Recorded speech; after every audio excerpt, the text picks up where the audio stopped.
a su vez va a dar soporte a la interacción que tiene el usuario con el sistema operativo. Así que los servicios que pueda ofrecer un sistema operativo tienen que ver con esas dos funciones: ser un administrador de los recursos que va a usar el programa, recursos de hardware o de software, es decir, programas o archivos, y a su vez permitir que el usuario pase datos, interactúe, vea resultados, etc.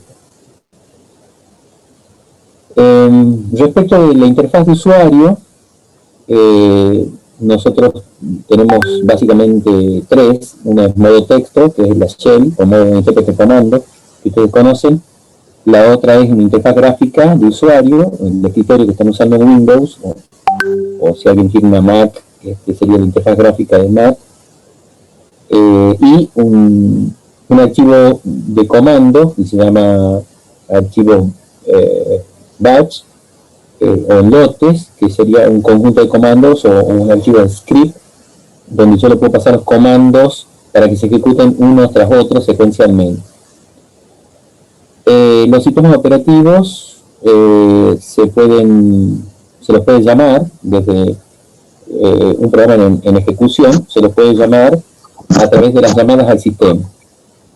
Se llaman llamadas al sistema, lamentablemente medio que no tiene sentido, pero sí, se llaman llamadas al sistema.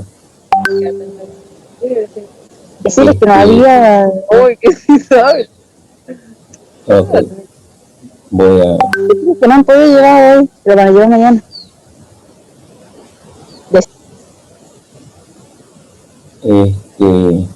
Sigo. Sí, ya está, ya. Tuve que desactivar el micrófono. Entonces, les decía que las llamadas al sistema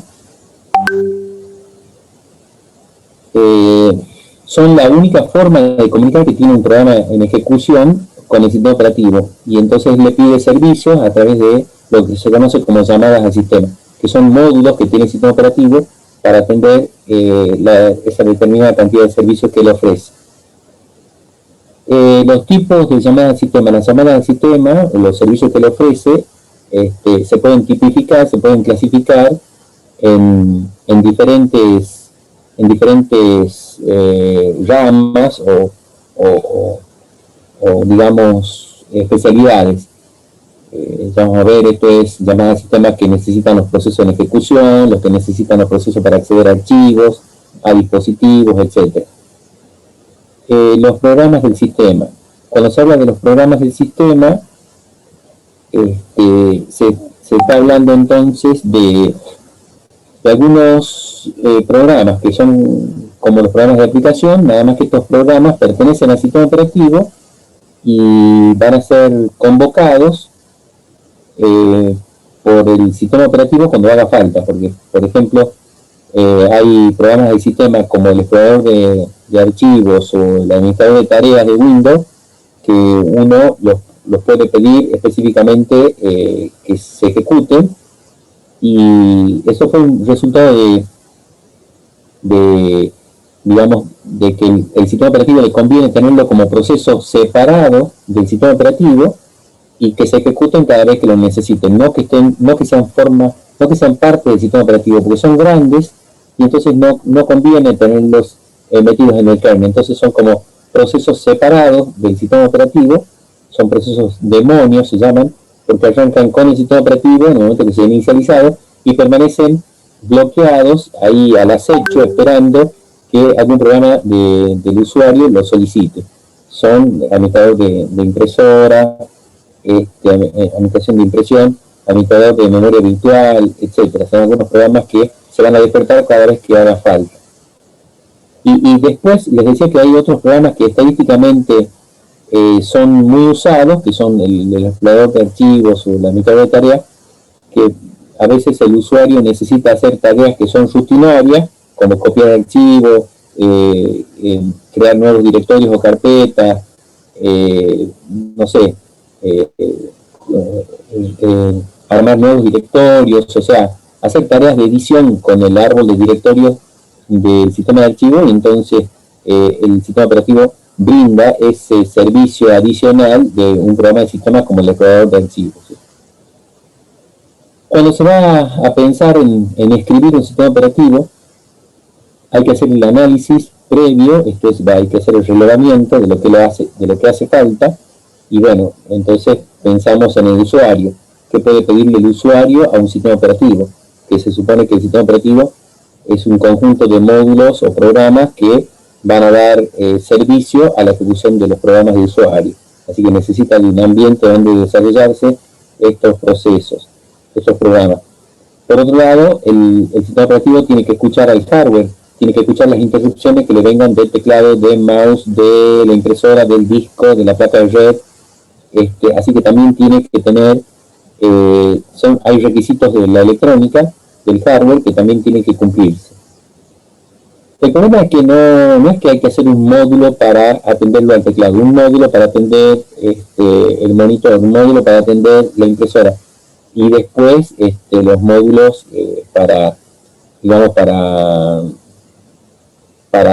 administradores de la CPU, de la memoria, de archivos, etcétera, y entonces los relaciono, los enlazo, los compilo y ya está. Entonces digo, bueno, listo el sistema operativo. No. El problema más grave que tiene el sistema operativo es que los eventos que ocurren en el sistema, tanto internos de la electrónica como del usuario, del lado de afuera, oprimiendo teclas o moviendo el mouse, son impredecibles. Pueden ocurrir en cualquier momento, en cualquier orden y repetirse 10 millones de veces, una vez o ninguna. O sea, toda esa conjunción de eventos tienen que ser atendidos por un sistema operativo que le faltan manos para atender esa cantidad de eventos y tiene que ir postergando porque la inmediatez no le permite resolver todo al mismo tiempo. Entonces lo va postergando a los que puede postergar y a los que no puede postergar los tendrá que resolver ahí en cuestiones de milisegundos o de microsegundos, en el caso de la electrónica. Y bueno, lo que pueda postergar lo tendrá que dividir, son tareas grandes que pueda dividirlas en esenciales o vitales, o sea, en urgentes y en no urgentes, ¿sí? Todo eso tiene que ser llevado a cabo por un sistema operativo que tiene que mantener la estabilidad. El sistema operativo tiene que ser estable a pesar de los golpes que está recibiendo. Y bueno, entonces por eso no es fácil el diseño de un sistema operativo, por el hecho de que ocurren eventos que son no determinísticos, ¿sí? Y bueno, como les digo, el sistema operativo tiene que ser robusto, confiable, así que bueno, se hace difícil implementar un sistema operativo. Cuando sale una nueva versión del sistema operativo, tanto de las versiones 2. Número par de Linux o alguna versión de Windows, no salen inmediatamente a la calle, no tendrían que salir a la calle. A veces largan las versiones beta para que lo vaya probando el usuario y avise si hay errores, y otras veces, bueno, ya la larga y entonces también terminan diciendo, usted pagó un sistema operativo, pero bueno, si usted ha detectado algún error, avísenos y nosotros le mandamos el parche. Pero bueno, ¿cómo será primero la urgencia por largar el producto a la calle, debido a que el marketing y la cuestión de mercadeo hace que sea urgente, porque la competencia ya me va a ganar? Pero por otro lado, bueno, paso papelones con el cliente porque el cliente detecta algunos errores que yo no lo he detectado. No hubo tiempo, porque son tantas las combinaciones posibles de eventos que pueden ocurrir que a lo mejor no ha sido resuelto para toda combinación, ¿sí? Entonces, los sistemas operativos tienen que tener una estructura, igual que un edificio o una casa que sea antisísmica tiene que tener una estructura que resista los movimientos sísmicos o temblores. Los mismos sistemas operativos tienen que tener una estructura que le permita rigidez a estos embates y a su vez flexibilidad para ir creciendo cuando empiezan a aparecer nuevos dispositivos o nuevas tecnologías de software o de hardware. El sistema operativo además tiene que ir permitiendo ese crecimiento, tiene que tener cierta flexibilidad para sacar dispositivos, para agregar dispositivos, es decir, que uno le puede ir conectando y drivers que se pueden ir conectando al sistema operativo.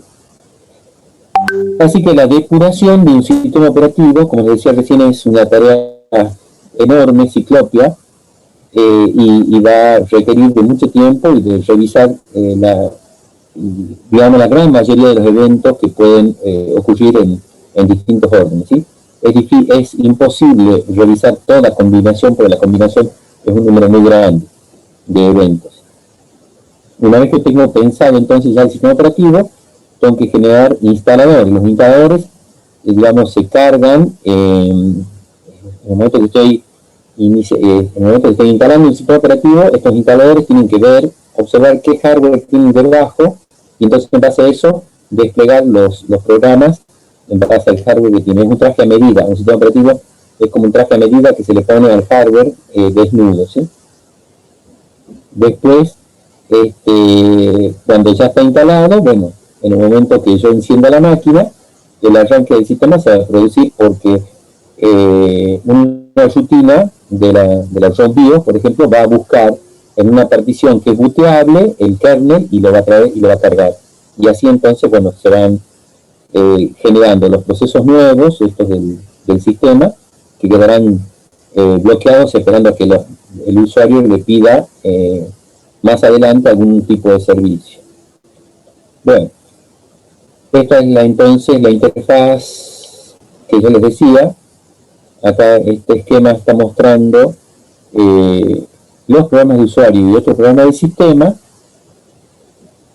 que conforman, digamos, el ambiente con el cual un usuario puede contactarse. Un usuario, por ejemplo, que esté fuera, ¿sí? Todo este mundo, desde esta línea hasta lo que dice hardware, todo es software.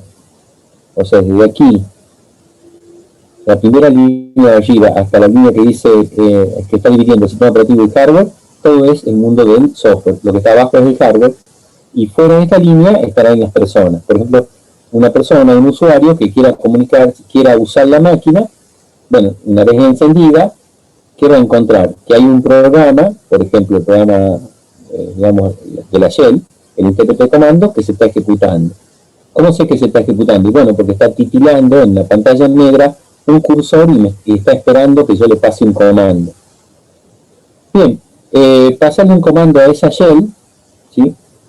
Que sería como esto que está apareciendo aquí. Aquí hay un intérprete de comando que es el Burst Shell, que es de Mac, y entonces me está esperando que yo le pase un comando. Yo ahí, por ejemplo, le puedo pasar un comando como W, le puedo pasar un comando como iostat 5, y entonces me describe todos los dispositivos que están, algunos dispositivos de entrada y salida que están conectados con algunos parámetros que me está pasando. Hice un control C para cortar el listado.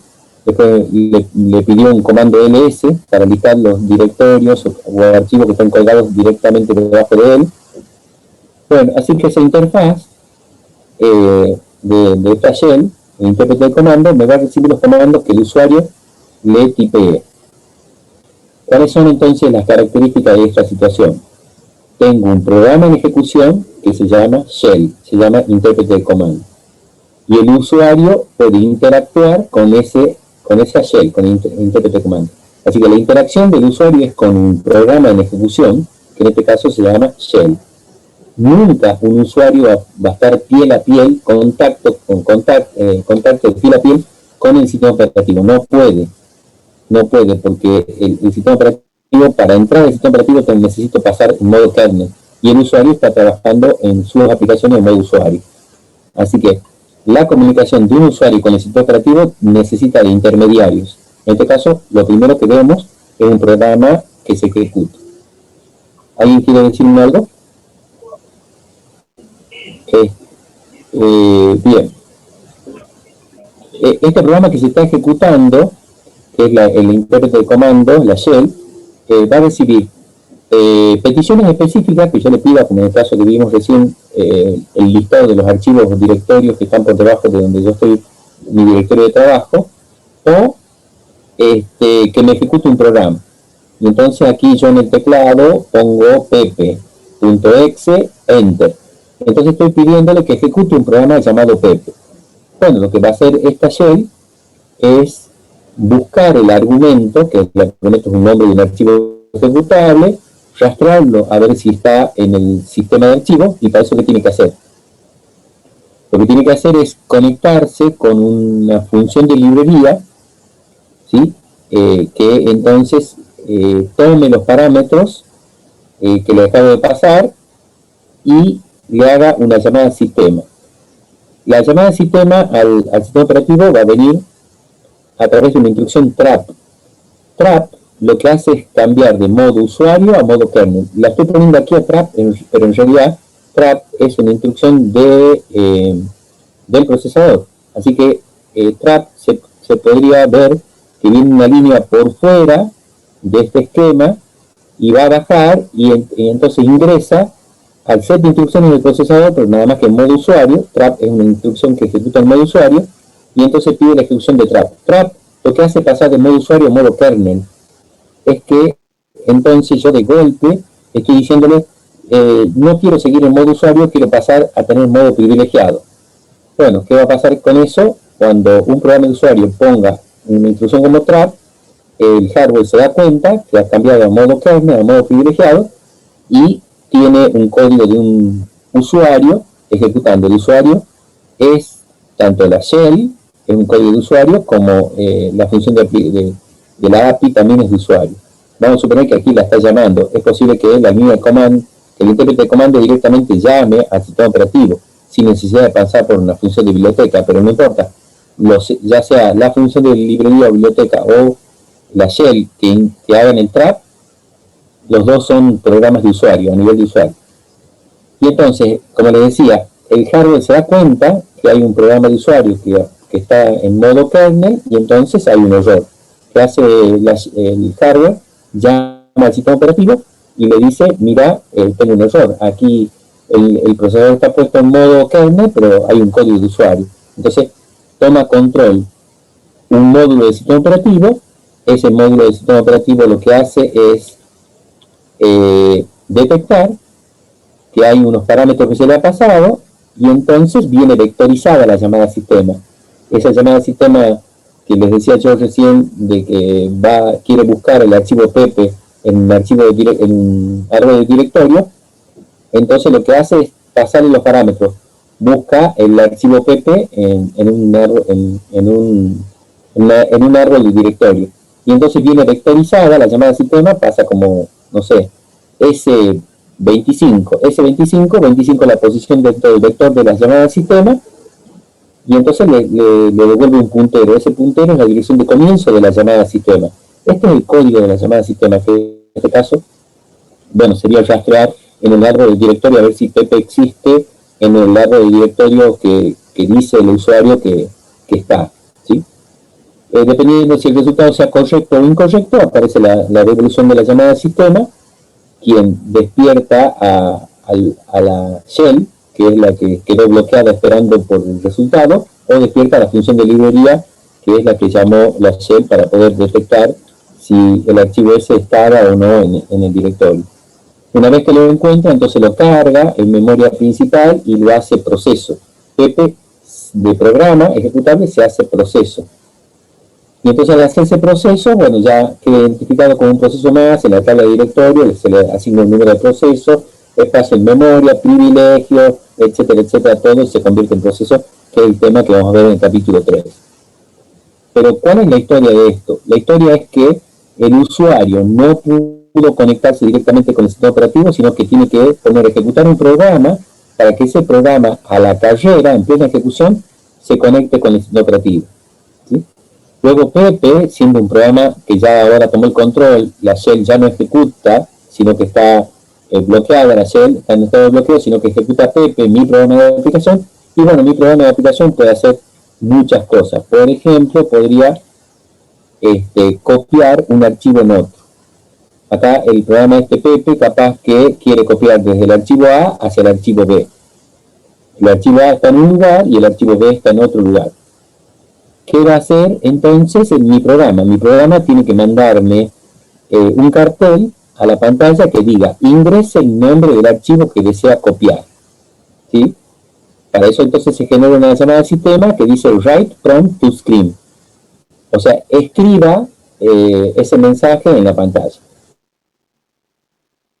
Una vez que se terminó esa llamada de sistema para que escriba el monitor yo no lo puedo manejar como aplicación, no tengo permiso para manejar el monitor, los dispositivos todos son manejados por el sistema operativo, y a continuación ahora me manda, me dice que haga otra llamada de sistema para que tome datos del teclado, accept input. Significa que acepte por teclado, me aparece el prompt esperando que yo escriba el nombre del archivo fuente, de manera que yo entonces escribo el archivo que quiero copiar, se llama alumnos, ¿sí? Y ya y le doy enter, ya él tomó que el archivo de entrada se llama alumnos. A continuación, en mi programita de copia tengo que hacer otra llamada de sistema para que escriba en pantalla un mensaje que diga, por favor, escriba el nombre del archivo destino, hacia dónde cómo se va a llamar el archivo que quiero generar. Y otra llamada de sistema para que acepte de teclado el nombre del archivo destino, ¿sí? Por eso es el accept input. Una vez que ingresó el nombre del nuevo archivo, que se llama alumnas, entonces al dar enter, bien, ya ha tomado de teclado los dos nombres de origen y de destino, ahora el programa tiene que intentar abrir el archivo fuente, quiere decir que recién lo abre, recién va a intentar abrirlo, y ahí se da cuenta que el archivo no existe. Si el archivo no existe, entonces tiene que hacer una llamada de sistema para abortar la ejecución de este programa. No puede seguir porque, bueno, ¿qué va a copiar si el archivo no existe? En cambio, si pasó este if, porque el archivo sí existe, pasa a la siguiente llamada de sistema. Create output file, cree el archivo de salida. ¿De qué se trata el módulo de crear el archivo de salida? En preguntar si el archivo de salida existe. En caso de que existiera el archivo de salida con ese nombre, bien, aborta también. Este programita, digamos, no tolera sobreescribir un archivo existente, por lo tanto, mata el proceso que se está ejecutando. O sea, él mismo está pidiendo que lo maten, ¿sí? Con esta llamada sistema abort. Si todos estos controles están bien, entonces entra en un lazo repetitivo de loop until, en donde lee hasta que falla la lectura. ¿Qué hace? Lee desde el archivo de entrada. Agarra, digamos, un buffer de un tamaño de 512, levanta los bytes. No sé, parece que me quedó sin... Me quedé sin sonido. No, profe, solamente se le desactivó la... Se escucha, profe. Ah, bien, gracias. Ah, sin video, bien. A ver, entonces, ahí.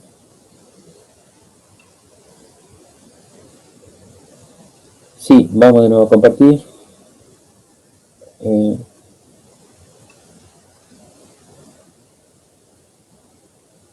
Les decía que entonces esto es un lazo repetitivo del loop until que va leyendo una determinada cantidad de bytes dependiendo del tamaño del buffer que he definido, y entonces me trae los datos de un archivo, y entonces de un archivo, y ahora va a pasar a escribir esos mismos bytes en otro archivo, ¿sí?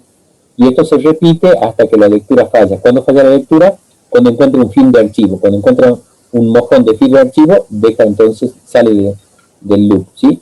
Para después que cerrar el archivo de salida, que lo había abierto, con el create lo había abierto, y también tendrá que cerrar el archivo de entrada, además escribir un cartel en la pantalla que diga se ha completado la copia, y después hacer una última llamada de sistema de un exit con argumento 0 para decir listo, he terminado, por favor libere memoria, me muero, he cumplido con lo que tenía que hacer. Siempre hay llamadas de sistema, hay miles de llamadas de sistema en cualquier programa que se ejecute. La pregunta sería, una pregunta interesante ¿es cierto que hay llamadas de sistema en todo programa que usted ejecuta? Bueno, esa sería una pregunta que hay que pensarla, porque va a haber llamadas de sistema si yo lo necesito el sistema operativo, pero ¿es posible que yo haga un programa sin que necesite el sistema operativo? Y entonces ustedes dirían, bueno, a ver, por ejemplo, que haga operaciones aritméticas. Ah, bien. Sabemos que las operaciones aritméticas, como ADD o subtract, o bueno, división o multiplicación o raíz o lo que sea, operaciones aritméticas, yo podría pedirle que ejecute el microprocesador, y no son instrucciones privilegiadas, por lo tanto no necesito el sistema operativo. Sí, bueno, pero ¿y qué vas a sumar? Y bueno, puedo sumar un número que yo lo pase. Así yo puedo sumar el programa, diga A igual a 3, B igual a 2. Sume A más B y guarden C. Y ese es todo el programa. Ah, claro, bueno, vos vas a sumar 2 más 3, vas a obtener 5, pero ¿y qué hace el programa? Y bueno, suma, calcula 5, bueno, pero ese 5 queda guardado en memoria. Si queda guardado en memoria y no lo puedes ver, ¿para qué te sirve el programa? Está bien, pero no se llama sistema. O sea, ¿te dan cuenta? O sea, si yo puedo resolver mi programa con todas las instrucciones del tipo de usuario, no tengo que llamar al sistema operativo. Pero ¿de qué me sirve si no las puedo mostrar, no puedo guardar, no puedo pedir que me ingrese datos por teclado? O sea, no puedo usar periféricos si no, si no puedo usar el sistema operativo. El sistema operativo es el que maneja los periféricos, así que, digamos, no tiene mucho sentido hacer un programa que no use el sistema operativo, porque nadie va a ver los resultados ni va a saber si está bien o está mal. No sé si me entienden a lo que voy. ¿Entiendo lo que estoy diciendo? ¿Eso significa que, o sea, siempre se va a usar entonces? Yo diría que no hay casos de programas que no usen el sistema operativo. Todos los programas tienen que usar el sistema operativo porque vos hacer algún cálculo tenés que guardar en archivo. Sí, también no lo voy a ver ahora, pero lo voy a guardar en archivo. Voy a imprimir. O sea, siempre voy a estar usando el sistema operativo porque, digamos, inclusive el programa este que yo acabo de decir está usando el sistema operativo porque de entrada, bueno, pero por supuesto ajeno, de entrada yo le pedí al intérprete de comando que me cargue el archivo suma. Y el archivo suma se trae de disco, así que hay una llamada sistema para traer de disco. Pero bueno, una vez cargado en memoria principal, ya no necesita el sistema operativo que hace cálculos nada más. ¿Te das cuenta? Pero sí necesita el momento de la carga, por ejemplo. O cuando yo estoy tipeando, al día yo no lo voy a cargar de disco, bueno, pero vas a tipear. Y si vas a tipear de teclado, y ahí más lo puedes ejecutar con un intérprete o un compilador, bueno, lo mismo va a necesitar el sistema operativo para que te tome los datos de teclado. Y vos vayas viendo que los datos que vas ingresando son correctos porque te va mostrando por pantalla. Otra llamada sistema. Así que yo diría que en los sistemas de propósitos generales, como los que tenemos nosotros, el netbook, notebook, el PC y computadoras personales, sí o sí el sistema operativo siempre está siendo usado por las aplicaciones. Aún, bueno, si fuera un sistema embedido, entonces si mi sistema toma datos o capta datos de señales, no sé, que vienen por la red o lo que sea, ya el solo hecho de acceder al puerto de red ya es una llamada al sistema. Yo no tengo forma de acceder a la placa de red. ¿Se dan cuenta? ¿Me queda claro? Sí, profe. Ok, buenísimo. Bueno, estas son algunas de las formas de acceder a... Acá yo les mostraba hace rato que hay 3 formas de acceder. La shell o el intérprete de comando en modo texto, o una interfaz gráfica de usuario en donde tengo un escritorio y puedo usar el mouse para elegir las opciones. Por supuesto, esta opción tiene mucho menos flexibilidad que la que tiene el intérprete de comando. El intérprete de comando, yo puedo pasarle parámetros y pedirle cosas más específicas. Aquí estoy muy acotado con el botón izquierdo o el botón derecho del mouse, ¿sí?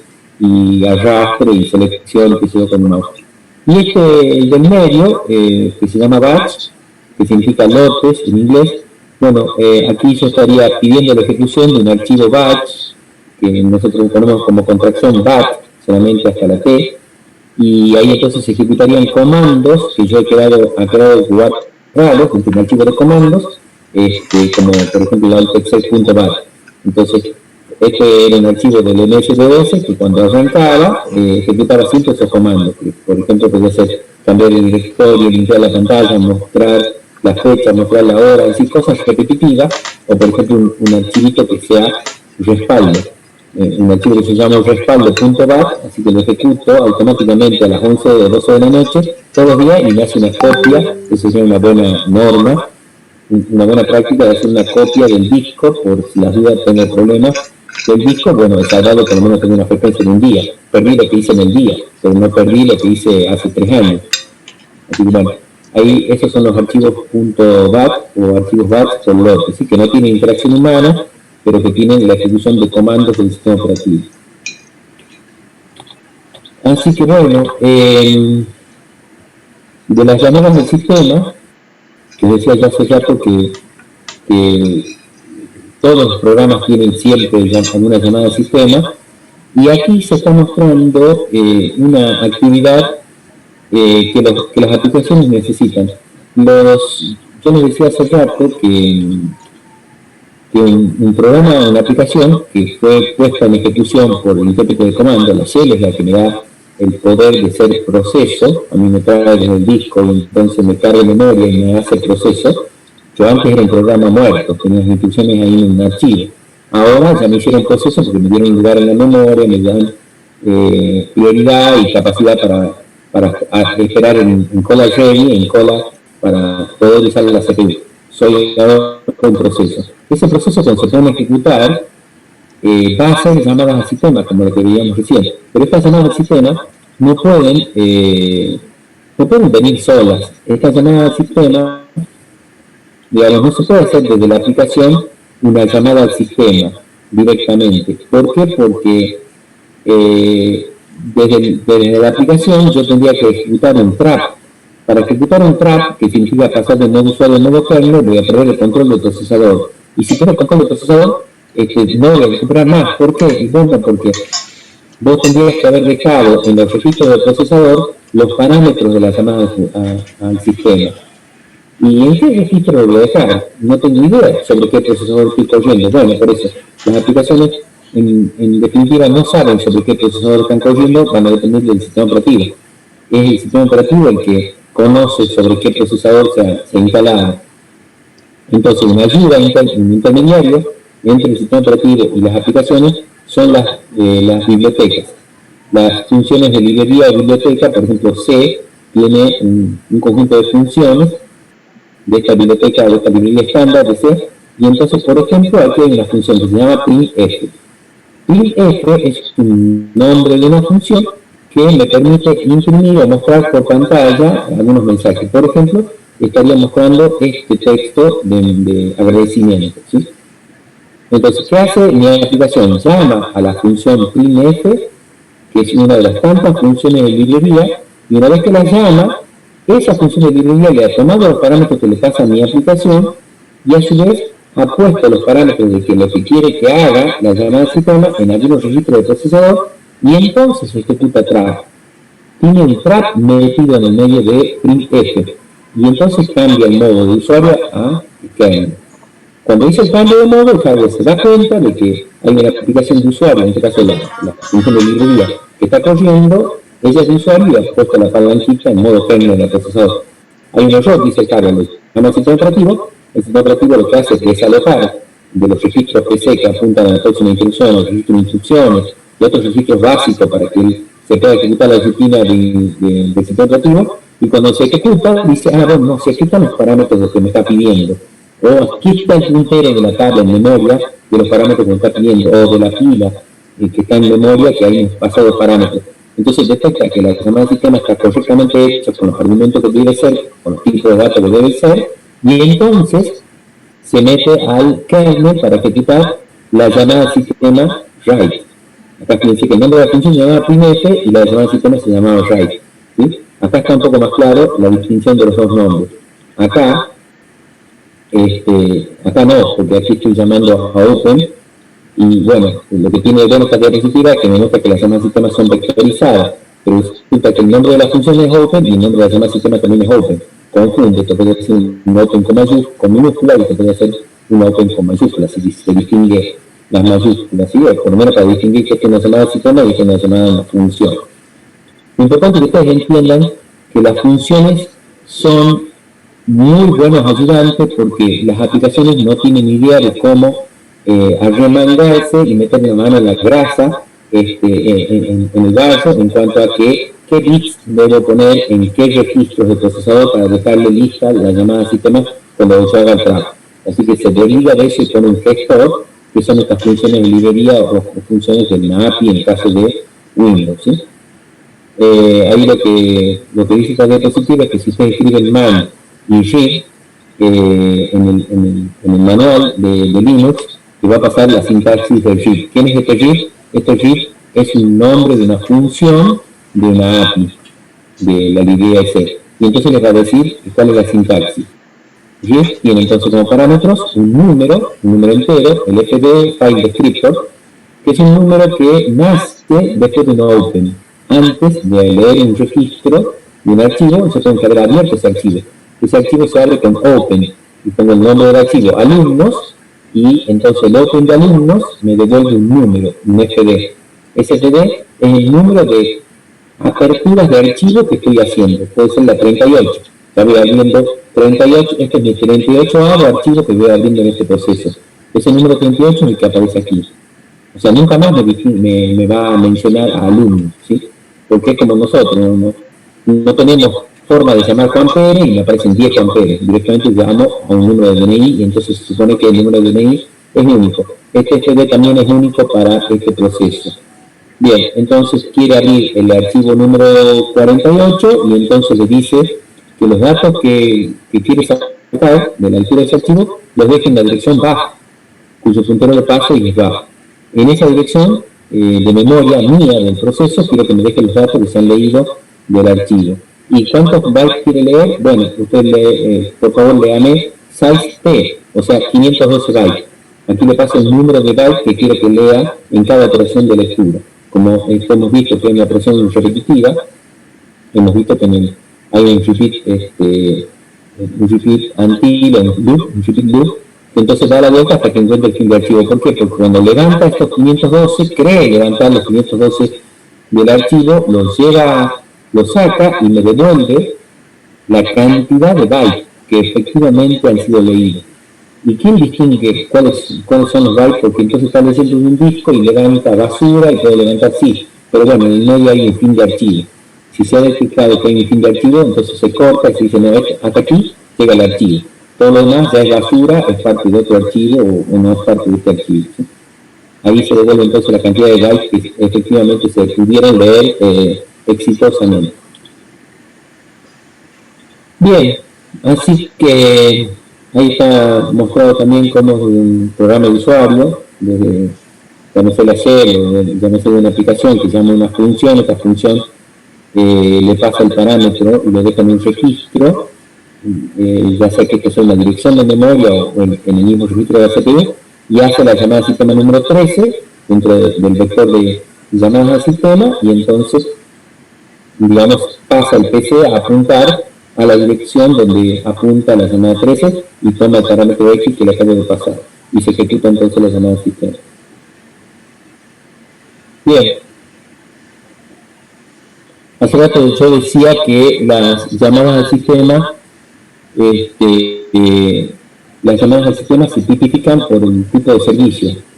Brindo servicio a los procesos. Bien, estos son los servicios que brindo a los procesos. Entonces, cualquier proceso puede hacer llamadas al sistema para crear un nuevo proceso. Los procesos, nosotros vamos a ver la semana que viene, en el capítulo 3, el modelo de Unix. Ahí los procesos se crean a nivel de una relación padre-hijo. ¿Sí? Entonces, bueno, yo como padre creo un proceso hijo, así que le hago una llamada al sistema. Yo como padre quiero terminar mi hijo, entonces lo termina el proceso hijo.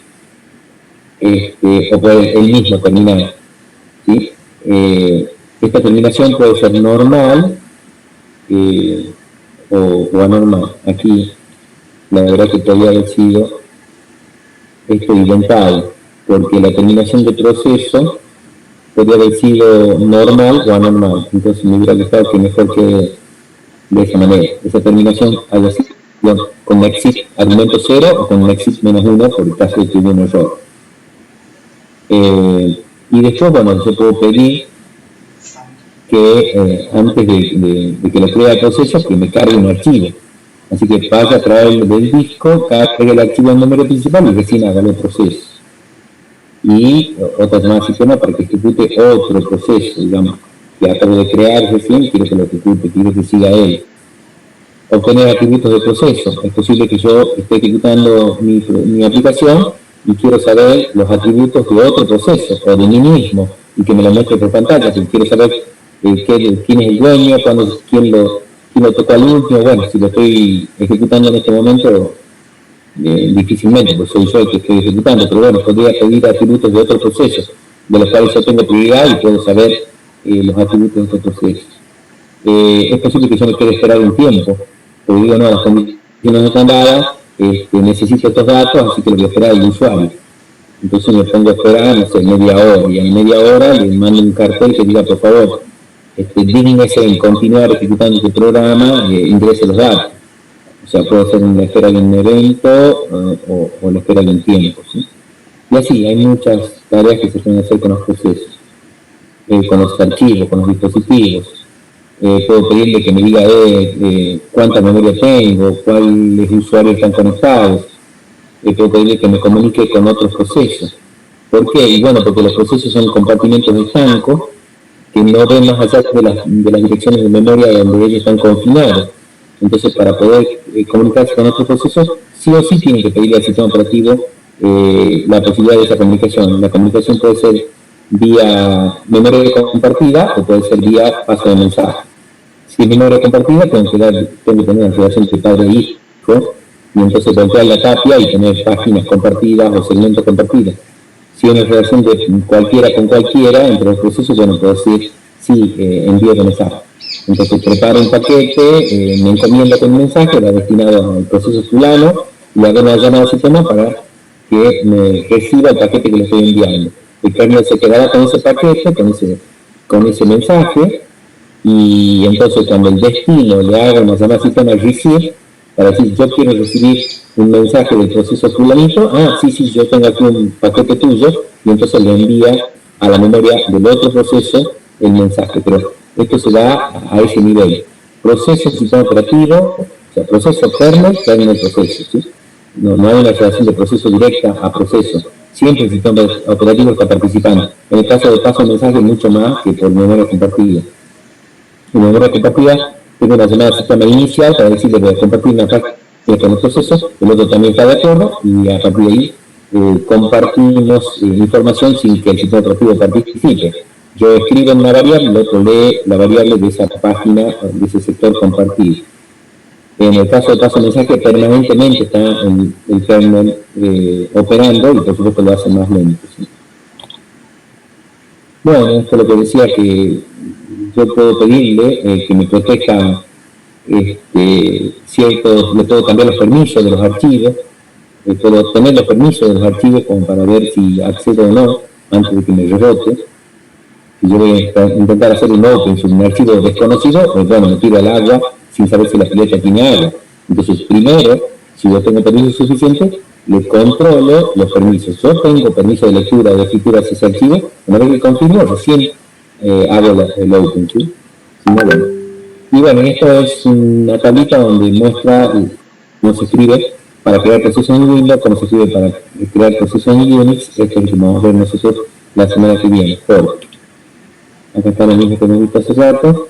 Y bueno, después ya muestro los modelos de los sistemas operativos, desde los más simples, por ejemplo, son modelos de sistema operativo sin estructura. El MS-DOS se habla de que es un sistema operativo sin estructura, no ha sido pensado en un sistema operativo que sea estable ni robusto ni nada, es de lo más frágil de los sistemas operativos. Pero claro, hay que ponerse a tono de que este era un sistema operativo que se instalaba en una PC que tenía 16K, 32K, 128 o 256K de memoria, no había más.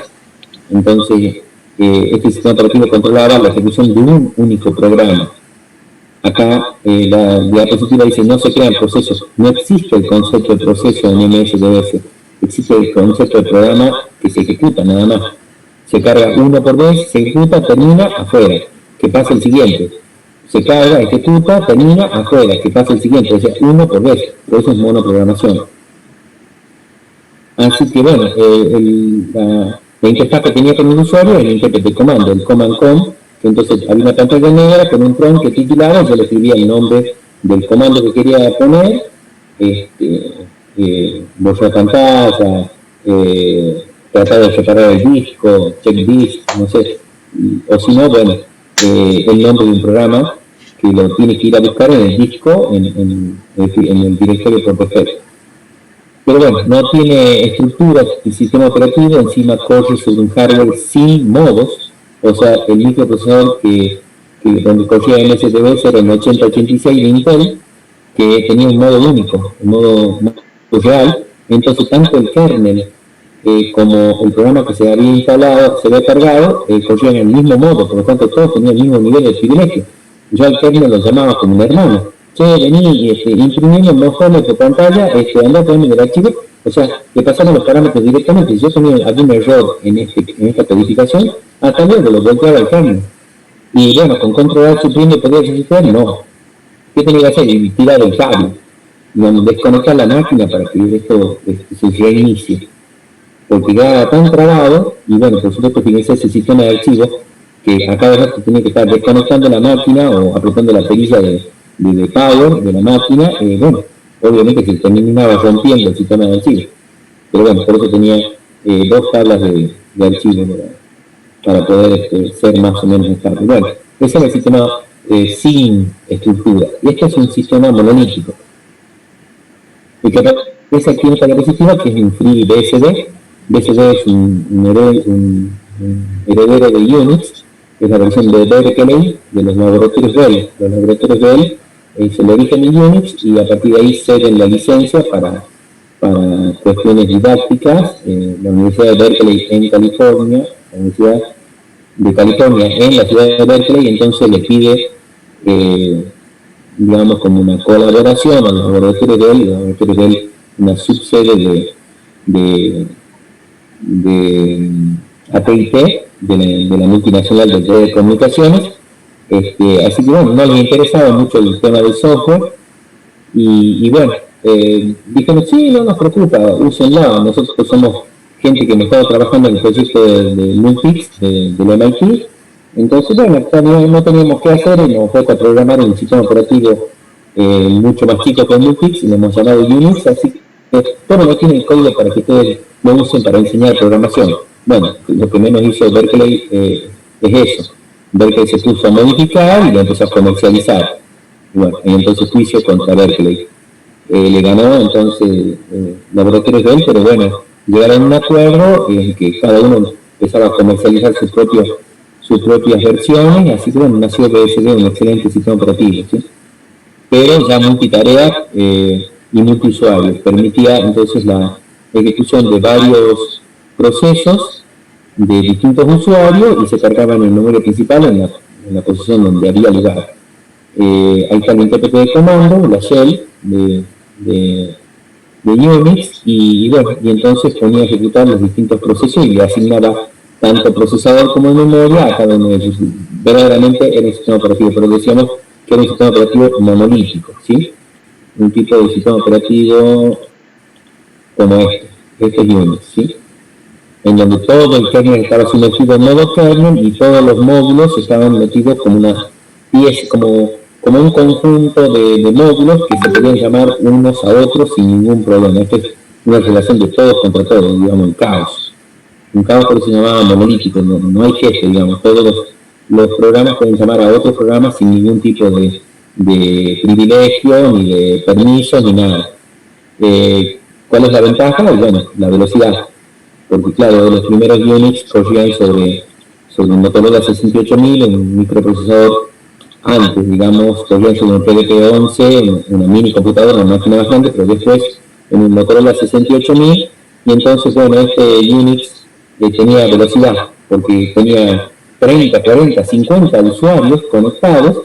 Fíjense que había que atenderlos a todos y había que ser de la forma más rápida posible. Bueno, los sistemas monolíticos hacían que esto sea muy rápido, pero claro, no eran para nada robustos, se podían caer, ¿sí? Son los comienzos entonces de los primeros sistemas operativos. Bueno, chicos, los dejo, terminen de escuchar, viene el video de la clase del capítulo 2. Ok, Alderete se quedó sin audio. Bueno, terminen de ver entonces el video, de los links de video que les he mandado. Bueno, en el transcurso de la noche recibirán un mail nuevamente mío, capaz que con datos repetidos, pero bueno, ¿qué va a hacer? No me queda otro. Mandarles a todos para que asegurarme que a todos les llegue, ¿sí? Bien, profe, gracias. Bueno, no, gracias a ustedes, que estén bien. Hasta luego. Un momento. Hasta luego. Hasta luego.